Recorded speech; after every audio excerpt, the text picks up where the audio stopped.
हम यीशु मसीह को खुदा का बेटा बनाते नहीं हैं, हम यीशु मसीह को खुदा का बेटा मानते हैं। सुनो गल गौर, हम यीशु मसीह को खुदा का बेटा कई कहते नहीं इन्होंने बना लिया है, हमने माना है क्योंकि खुदा ने कहा है। हालेलुया। हमने वो माना है जो खुदा ने कहा है, हम वो मानते हैं जो खुदा कहता है। जिब्राइल का मतलब क्या है? खुदा का, यानी जो खुदा कहता है वही जिब्राइल कहता है। और ये पैगाम किसने दिया था? ये जिब्राइल फरिश्ते ने दिया था। आज का टॉपिक यीशु मसीह के खून की कुदरत। Hallelujah. The power of blood of Jesus Christ. आज इस मौजू पर हम मुकद्दस कलाम में से सुनेंगे और जो आयत मुकद्दस हम तिलावत करेंगे वो यूहन्ना का पहला ख़त है। ये वही यूहन्ना है जिसने इंजील भी कलमबंद की और ये यीशु अल मसीह का रिश्तेदार था, कज़न ब्रदर था। और ये शागिर्दों में उम्र में सबसे छोटा था, बट यीशु मसीह की कुर्बत में रहने वाला, उसके नज़दीक रहने वाला, वो यीशु के लहू की अज़मत को बयान करता है। यूहन्ना का पहला ख़त पहले बाब की 7वीं आयत मुकद्दसा को हम पढ़ेंगे। और पाक कलाम में से हम इस आयत की तिलावत सुने। जिनके पास बाइबल है खोलें, जिनके पास नहीं है वो ध्यान से सुने। पहला यूहन्ना पहले बाब की 7वीं आयत। जी कलाम खुदा में यो रकम है, लेकिन अगर हम नूर में चलें जिस तरह के वो नूर में है, लेकिन अगर हम नूर में चलें जिस तरह के वो नूर में है तो हमारी आपस में शराकत तो है, हमारी आपस में शराकत है। और उसके बेटे यीशु का यानी खुदा उसके बेटे यीशु का खून हमें तमाम गुनाह से पाक करता है। हालेलुया। मुकद्दस कलाम के पढ़े, सुने, समझे और कबूल किए जाने पर खुदावंद की इलाही बरकत सब कहें आमीन। What a powerful verse. दूसरा हिस्सा जो तिलावत किया गया है उसमें क्या है? और उसके बेटे यीशु का खून हमें तमाम गुनाह से पाक करता है। हालेलुया। ये है पावर, ये है पावर यीशु के खून की, कि जो गुनाह का जोर है, जो गुनाह की ग्रिप है, उसे यीशु का खून जो है वो तोड़ता है। वरना लोग गुनाह के सामने बेबस हैं, मजबूर हैं। उनके ब्लड में है, उनकी सृष्टि में है, उनकी तबीयत में, उनकी गुफ्तगू में, हर तरफ गुनाह के असरात और समरात आप देख सकते हैं कि गुनाह कैसे लोगों को अपने कंट्रोल में रखता है। अगर गुनाह के जोर को कोई चीज तोड़ सकती है तो वो यीशु अल मसीह का पाक लहू है जो कोहे कलवरी के मकाम पर उसने बहाया है। आमीन। हालेलुया। यूहन्ना, जैसे मैंने बताया कि यूहन्ना रसूलों में उम्र में सबसे छोटा था और यीशु अल मसीह का कज़न ब्रदर भी था। और आपको याद होगा कि खुदावंद यीशु मसीह ने अपनी माँ यानी मुकद्दसा मरियम को भी इसी शागिर्द के स्पुर्द किया था। ट्रस्टवर्दी, बहुत क्लोज रहने वाला, जिस पर एतमाद किया जा सकता है।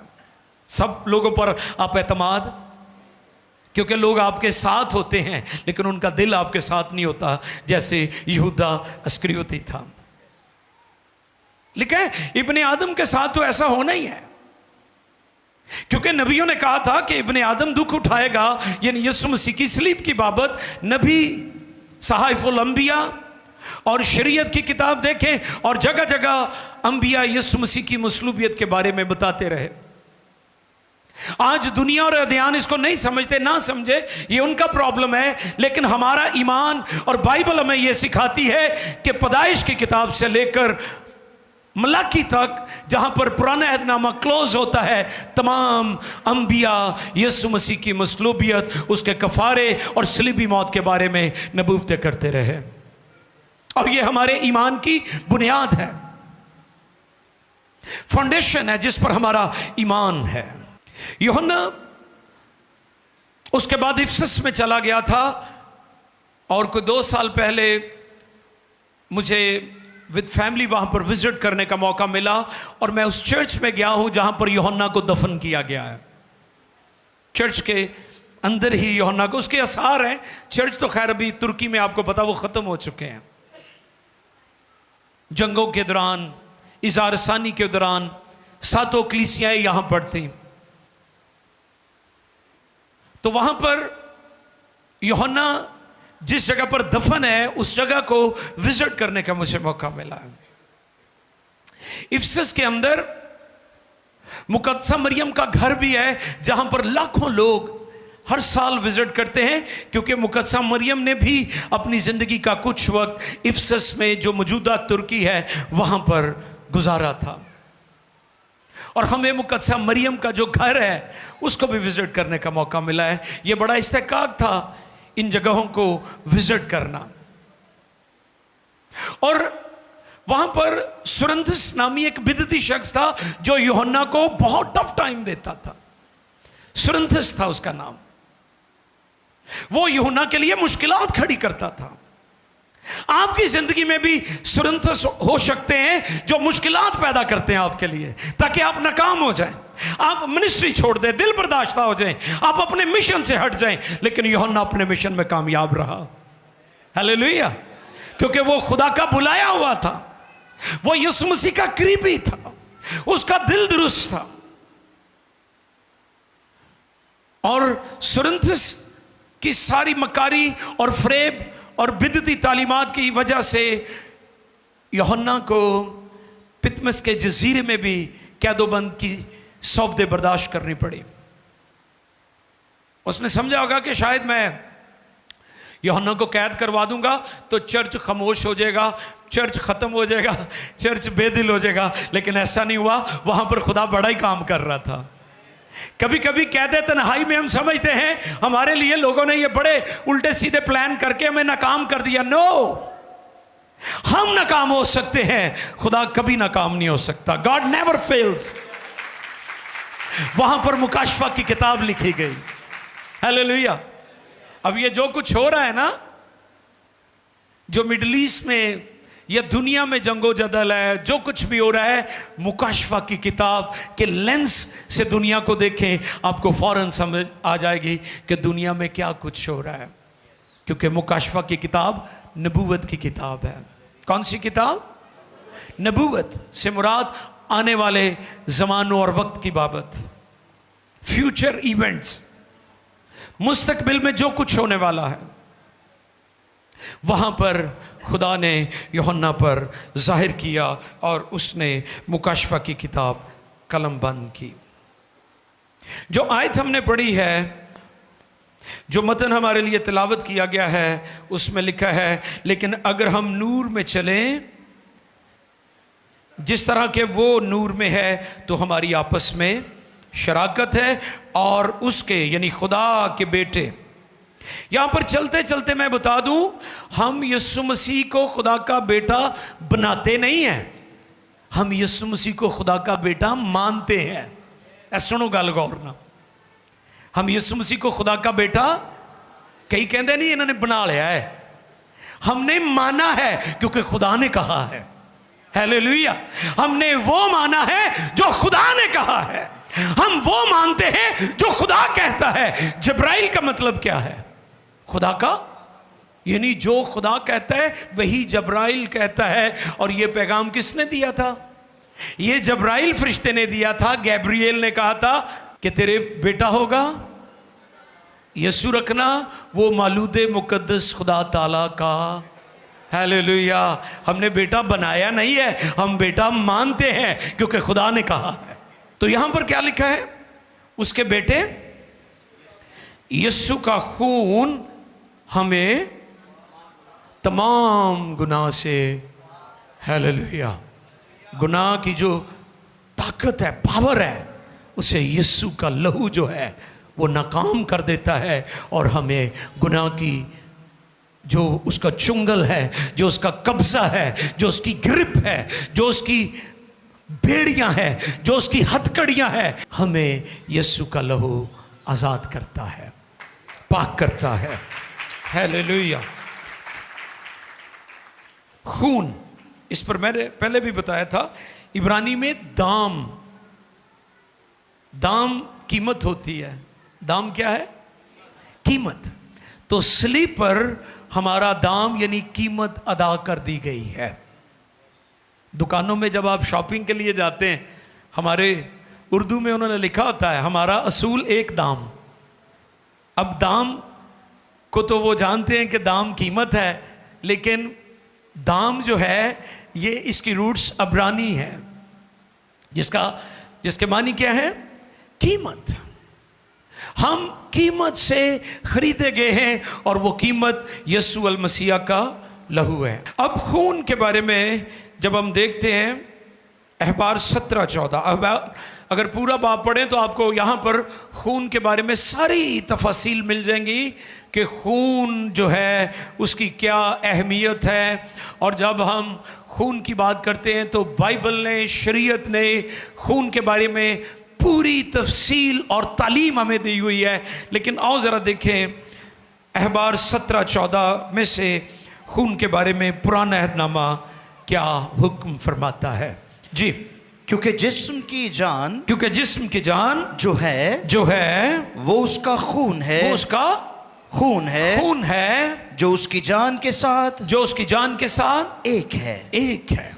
इसीलिए मैंने बनी इस्राएल को हुक्म किया है कि तुम किसी किस्म के जानवर का खून ना खाना,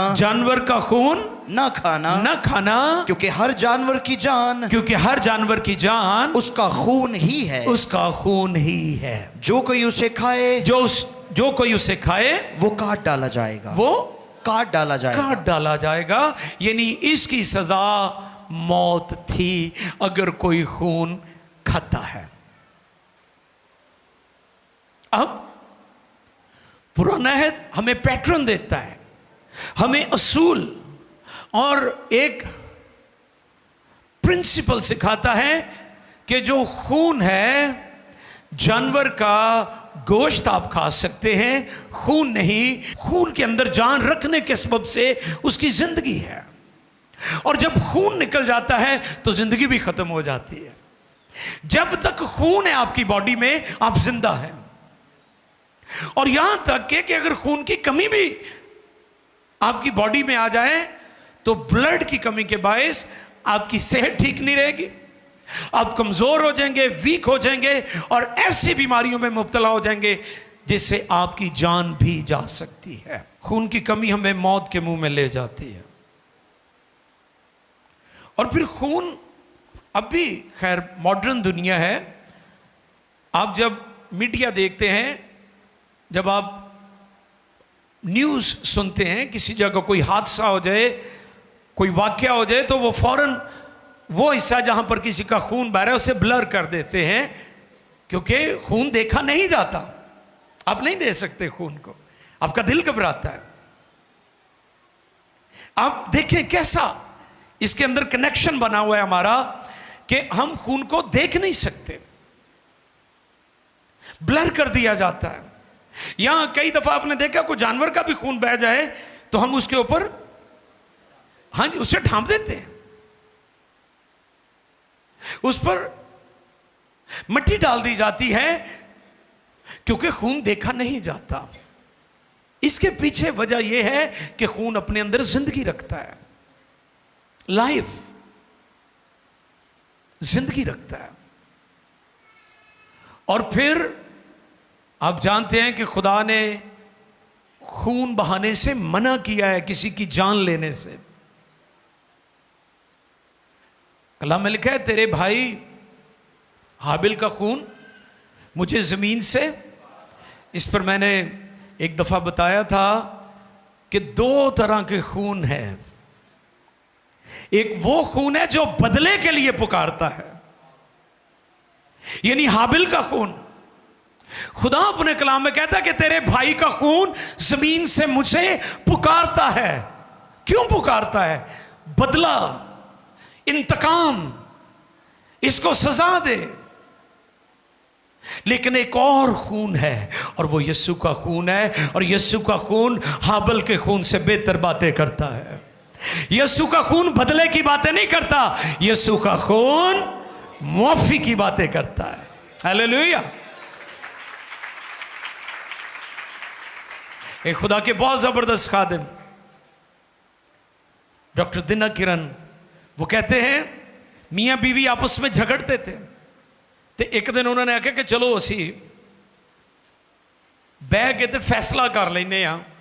रोज़ जो लोग साड़ी लड़ाई सुनते हैं, कभी भांडे चलन दे ने, कभी बोकरां चलन दियां ने, हैं कई तरह दी लड़ाइयाँ घर च होंदियां ने ना।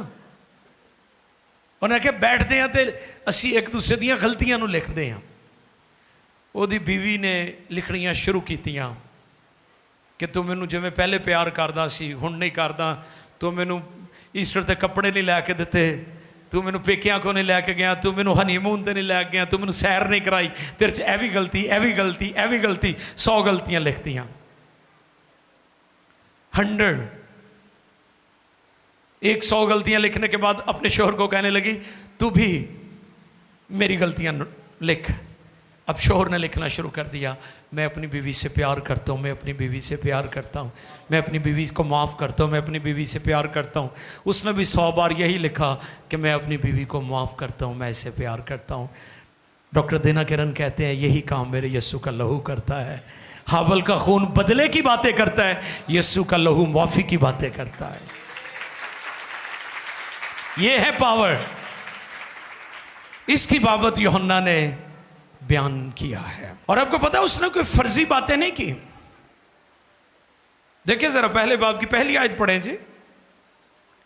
ये कोई फर्जी बातें नहीं है, यहां सुनी सुनाई बातें उन्होंने की हैं। ये इल्हाम का हिस्सा क्यों है? और सुने उस जिंदगी के कलाम की बाबत, हाँ उस जिंदगी के कलाम की बाबत जो इब्तदा से था, और जिसे हमने सुना और अपनी आंखों से देखा। कम ऑन, क्या दिखा?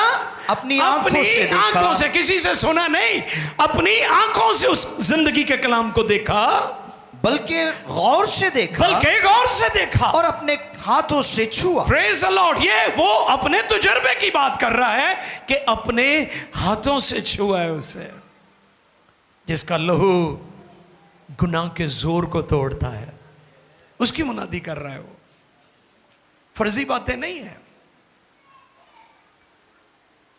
तारीख के अंदर, हिस्ट्री के अंदर हमें, क्योंकि इन सारी बिब्लिकल प्लेसेस, वो तुर्की हो, ओमान हो, और कुछ हिस्से यूरोप में भी हैं, जब आप जाते हैं तो आप अपनी आंखों से तजुर्बा करते हैं कि जो कुछ खुदा का कलाम फरमाता है वो हमें हकीकत में वहाँ पर नज़र आता है। यीशु मसीह का लहू जो है उसके ताल्लुक से 4 बातें हैं जो मैं आपके सामने रखना चाहता हूँ। नंबर 1, यीशु का लहू हमें पाक करता है। हालेलुया। वो क्या करता है? यीशु का लहू हमें पाक करता है। आपको पता है कि जो लहू जानवरों का होता था या इंसानों का होता था, अगर वो बदन को लग जाता था, कपड़ों को लग जाता था, तो क्या हो जाते थे? वो नापाक हो जाते थे। तो इसका मतलब ये है कि लहू हमें नापाक भी कर देता है। लहू लगने से हम नापाक हो जाते हैं। और शरीयत में तो ये था कि अगर लहू लग जाता तो वो बाकायदा कुर्बानी चढ़ाते थे, पाक करते थे अपने आप को। खुदा के घर में नहीं जाते थे, हैकल में नहीं जाते थे, क्योंकि लहू लगने से नापाक हो जाते थे। लेकिन यीशु का लहू हमें पाक करता है। हालेलुया। यूहन्ना यीशु के लहू की अजमत को इस तरह बयान करता है कि यीशु मसीह का लहू हमें पाक करता है। जो 7वीं आयत जो हमने मतन अभी तिलावत किया है उसमें लिखा है, उसके बेटे यीशु का खून हमें तमाम गुनाह से पाक करता है। फिर यीशु का लहू हमें दूसरों के गुनाह माफ करने की भी ताकत देता है। हालेलुया। एक तो वो ताकत है ना कि यीशु के लहू की ताकत से, कुव्वत से, कुदरत से हमारे गुनाह माफ हो गए। उसके साथ साथ उसका लहू हमें क्या करता है, यह भी ताकत देता है कि हम दूसरों के गुनाह माफ कर सकें। आमीन। दूसरों के गुनाह माफ कर सकें। We are forgiving people. हम ऐसे लोग हैं जो दूसरों को माफ करते हैं। आप चर्च हिस्ट्री को देख लें, 2000 सालों से ज्यादा का अरसा गुजर चुका है, चर्च इंतकाम नहीं लेता। चर्च कभी इंतकामी तहरीकें नहीं चलाता। आप हिस्ट्री देख लें, आप रोमन्स हिस्ट्री देख लें, रोमन्स ने क्रिश्चियंस को जिंदा जलाया, भूखे शेरों के सामने उनकी औरतों और बच्चों को डाल दिया, लेकिन उन्होंने कभी भी रोमन्स के खिलाफ कोई इंतकामी तहरीक नहीं चलाई। ये मेरे यीशु के लहू की बदौलत है, क्योंकि एक मसीही ये जानता है कि मुझे यीशु के लहू से माफी मिली है। और इसलिए तो दुआ रबानी में भी हम इस बात का इकरार करते हैं, ऐ हमारे तुझो तेरा नाम पाक, तेरी आए। और फिर आगे, हाँ, फिर बिल्कुल जिस तरह हम अपने को माफ किया है, तू भी हमारे कसूरों में। ये बेस है हमारी, ये फाउंडेशन है हमारी कि यीशु के लहू से हमें माफी मिली है, हम भी दूसरों को माफ करने के काबिल हो जाते हैं। और जो माफ नहीं ना करता, जिसके अंदर नफरत है, खुदा का कलाम उसे कातिल कहता है। और जो कातिल है, जो अपने भाई से नफरत करता है, कलाम उसे कातिल कहता है, खूनी कहता है। अगर आपके अंदर यह कैपेसिटी नहीं है तो खुदा से तौफीक मांगे कि खुदा मुझे तौफीक दे कि मैं इस भेद को समझूं कि जब यीशु के लहू से मुझे माफी मिल गई है तो मैं दूसरों को क्यों नहीं माफ कर रहा हूं। आप देखें, सोवियत यूनियन, दुनिया भर में, इवन पाकिस्तान में भी हम कई दफा बहुत खौफनाक इज़ारसानी में से गुजरते हैं। और हम शुक्रगुजारी करते हैं कि जब भी कलीसिया पाकिस्तान अजियत और दुखों में से गुजरी है, हमारे चर्चेस पर, मुकद्दस किताबों पर, हमारे ईमान पर, हमारी बस्तियों पर जब कभी भी लोगों ने अटैक किया है, हमने किसी पर लान तान नहीं की, हम हमेशा मुआफ़ी की दुआ करते हैं। ये इसलिए कि हमें मुआफ़ी मिली है यीशु के लहू से। ये मसीही ईमान है। यीशु का लहू ना कि हमें माफ़ करता है, बल्कि हमें तौफीक भी देता है कि हम दूसरों को माफ़ करें। और आपको पता है कि इज़ारसानी का नतीजा क्या निकला फिर? रोमन्स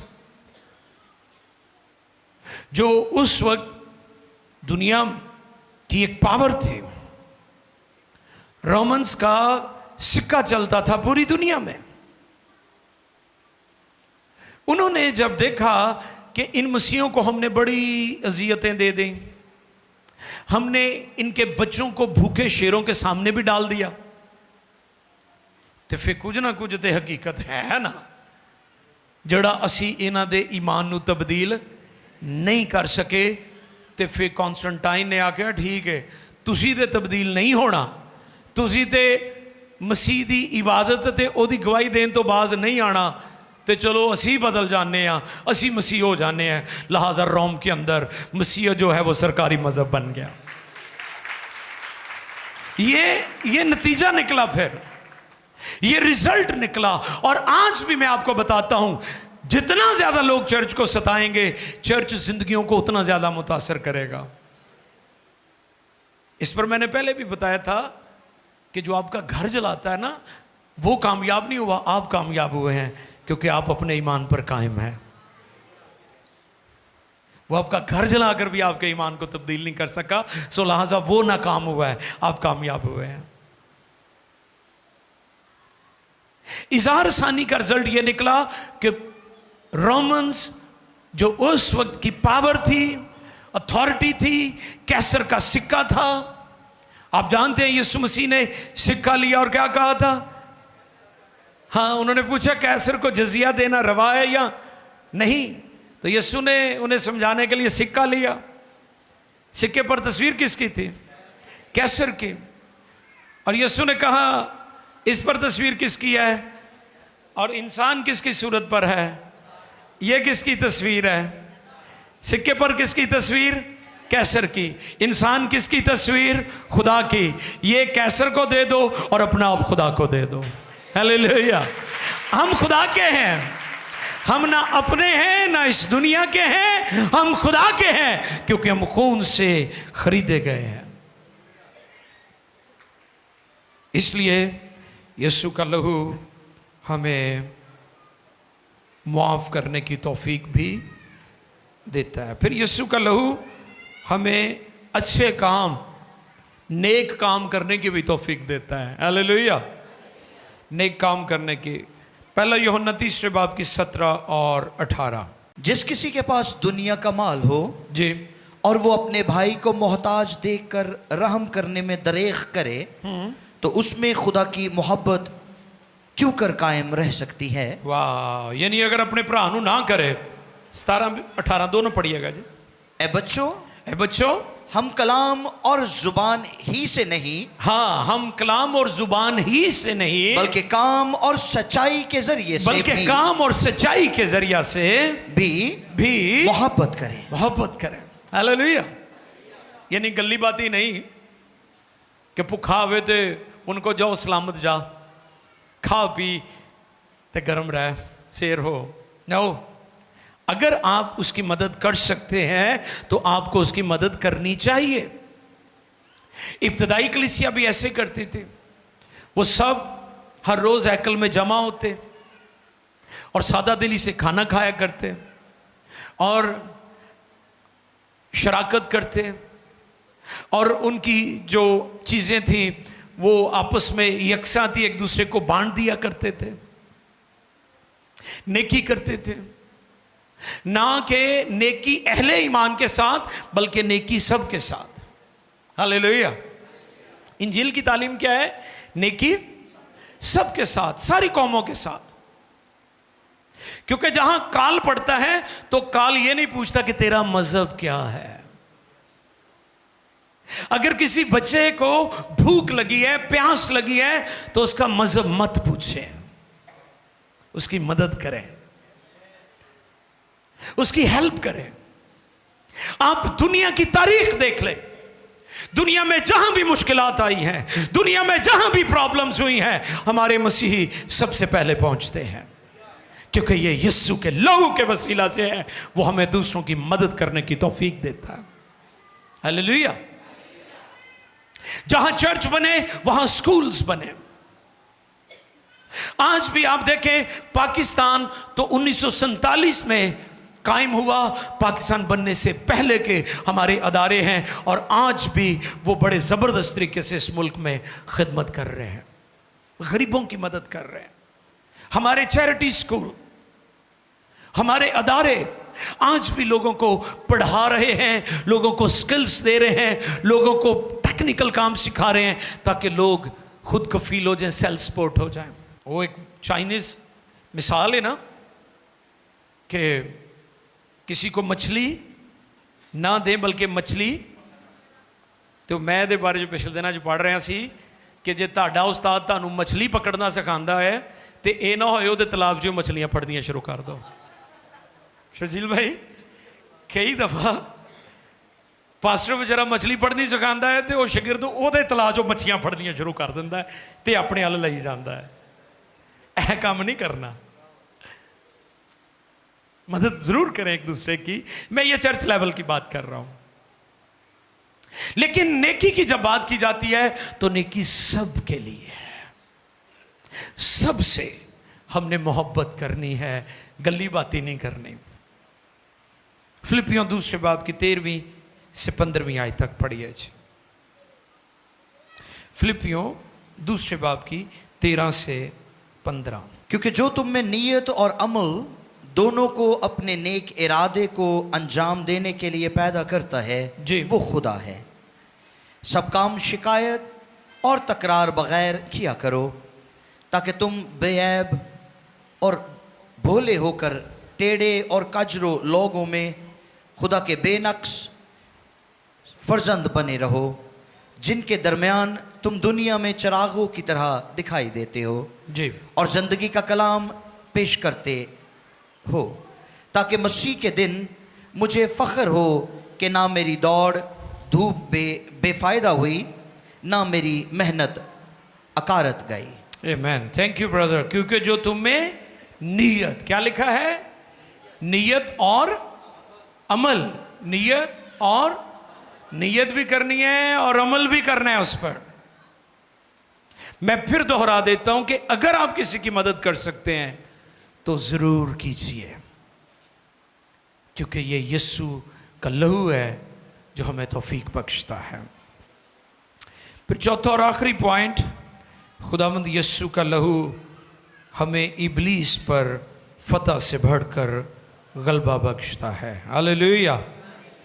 हर एक मसीही के पास इब्लीस और उसकी बदरूहों के खिलाफ जो सबसे ताकतवर, मौसर और मजबूत और गलबा और फतह पाने वाला हथियार है, वो यीशु का लहू है।